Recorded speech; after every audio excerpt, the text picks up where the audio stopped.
J'avais peut-être 13 ans ou 14 ans en 2003 et MSN était en train de devenir le centre de gravité de nos vies sociales. Des pseudos marrants, statuts cryptiques, des whiz en rafale et des heures de conversation le soir après le collège. Et j'avais remarqué un truc. MSN, ça fortifiait les liens que j'avais déjà. Mais en revanche, les conversations que j'avais sur les blogs, les forums, les personnes avec qui je discutais, aucun d'entre eux n'est jamais devenu un ami réel, quoi.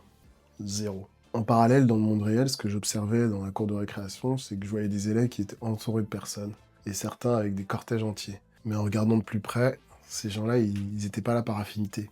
Ils étaient là parce que les gars et les nanas, ils étaient populaires ou transgressifs.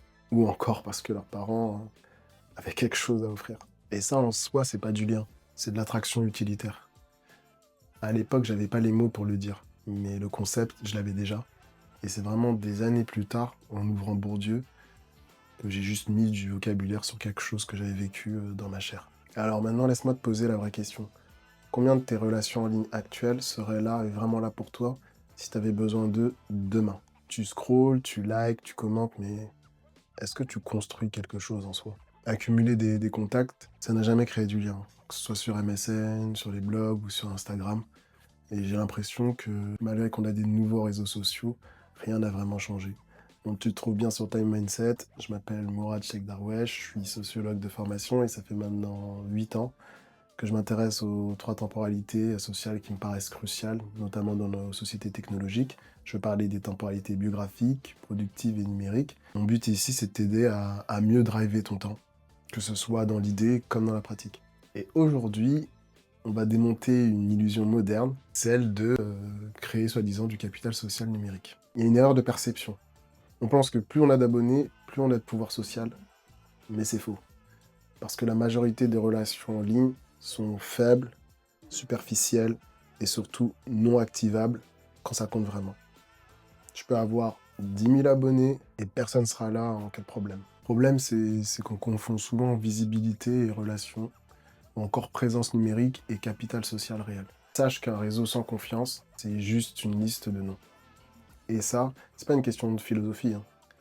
C'est une erreur stratégique que la majeure partie des gens font avec leur rapport à leur temps et aux autres. Pour mettre un petit peu de relief à tout ça, je vais te évoquer trois apports sociologiques et on va s'appuyer de trois piliers. Le premier, c'est Pierre Bourdieu, qui a notamment dit dans The Forms of Capital, qu'il a publié en 1986, qui est un sociologue moderne, hein, renommé, agrégé de philosophie. Il est connu pour le concept de notamment capital culturel, habitus et champ social.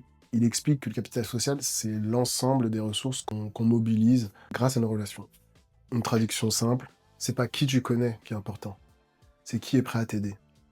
Et ça se construit dans le temps. Ça se maintient et ça demande un investissement réel.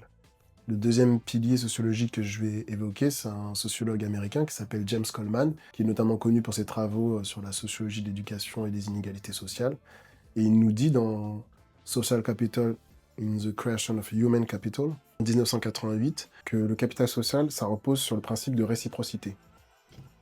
Si tu ne donnes rien, tu ne reçois rien. C'est mécanique. Et enfin, on va prendre appui sur Naha Piet et Goshal en 1998, qui sont chercheurs et professeurs en management, l'un enseigné à Oxford et l'autre à la London Business School.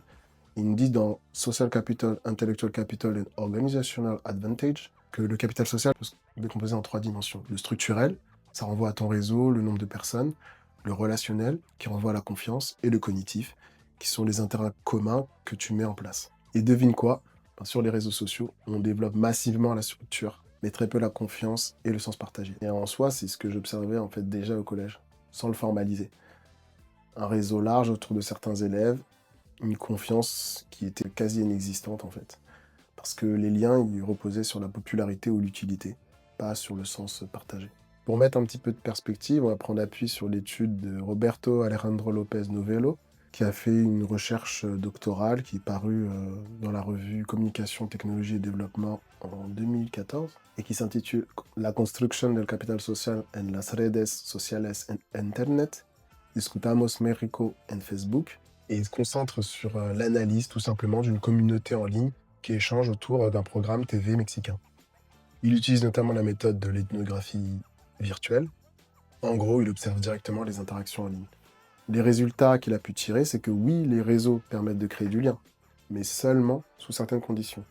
Quand les gens ils interagissent régulièrement, ils partagent des idées et qu'il y a une forme de confiance qui s'installe. Sinon, c'est que du bruit. Ce que Lopez Novello observe dans cette communauté, ben, je l'ai vécu tantôt hein, dans un autre contexte, notamment quand j'étais sur les blogs de l'époque, hein, Caramel, etc. J'avais des échanges réguliers avec des inconnus, une espèce de lien apparent qui se mettait en place, mais pourtant aucun n'est devenu un ami réel. Parce qu'il n'y avait pas de sens partagé qui était durable, c'était juste des interactions. En somme, un réseau social sans interaction réelle, c'est simplement une foule silencieuse. Alors, qu'est-ce que tu peux faire concrètement pour rendre tes réseaux beaucoup plus implémentables, plus tangibles? Ben, tout simplement changer ta stratégie radicalement.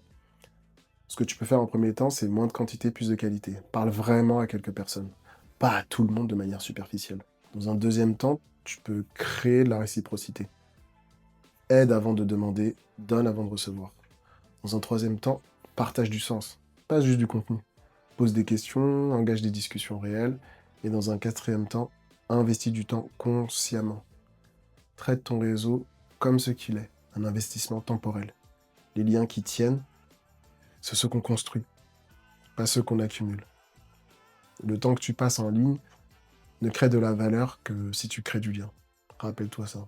Alors arrête de consommer ton réseau et commence à le construire. Pour conclure, les réseaux sociaux, ça nous donne une illusion de connexion permanente, hein, mais la réalité, elle est simple. Le lien social ne se télécharge pas, il se bâtit.